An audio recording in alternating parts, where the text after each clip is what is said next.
Oyijon, keling, siz yaxshi ko'rgan pishirib qoldi, issiqda yeb olasiz. Hozir. Men xohlagan qizga uylanmading-a baribir. Endi sen ham xohlagan hayot bo'lmaydi. Bo'ldingizmi? Bo'ldim oyijon. Qatlan tozaladingiz. Birinchidan shunga tozalab chiqdim. Faqat o'zimiz eshigimizni teyini supurib yugurib kelyapsizmi?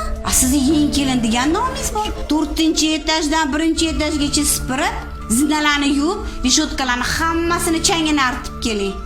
Boring. Xo'p, bo'ladi oyijon. Tavba. Dazmollangani kiydingizmi? Ha. Kofe so'raganingiz. Rahmat.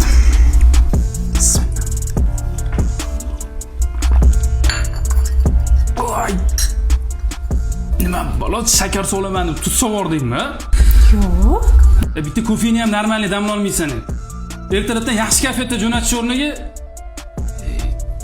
bo'pti, ishga ketdimmi?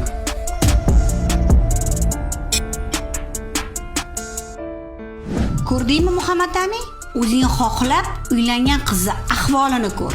Na uyga, na ro'zg'orga qarashi biladi, na bir pishir kuydirni qiladi. Hattoki senga e'tibor berishga ham yaramayapti. Bez bu. Do'konga chiqsa, na sendan, na mendan ruxsat so'raydi. Ana kuni kimdan so'rab chiqib keldingiz do'konga desam, "Oyjon, do'kon shunda domimizda tegdi-ku" deydi. Do'kon qattaligini nima farqi bor? Ruxsat so'rash kerakmi? Menga qara bolam. Yashaydigan sensan. Men o'tib ketadigan odamman. Lekin seni kelajagingdan xavotirdaman. Bunaqa shalto ayol bilan ko'zing yetsa yashagin. Bo'lmasa-chi, yig'ishtirib qo'ya qolinglar. Ko'cha to'la qiz. Senga gapiryapman. Eshityapsanmi? Xo'p, oyi. Nima bu ahvol? Ishdan kelgunimcha mashinani tozalab qo'ysang bo'lmasmidi? Tozalagan edim. Qani yig'ishtirganing? Shumi? Qanaqa tabiating ko'taryapti mana bu narsani? Odamzod o'tirgan joyini tozalash kerakmi? It ham o'zini joyini tozalab o'tiradi. Oyingiz qilganlar bularni. O'chir ovozingni, qanaqa oyingiz? Oyingga tuhmat qilmagin, tushundingmi? Sen o'zingda hamma ayb, befarosatsan. Jonimga tegib ketdi.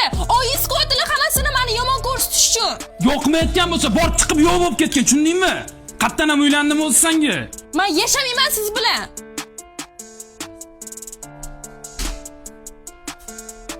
Voy, mazza qildim.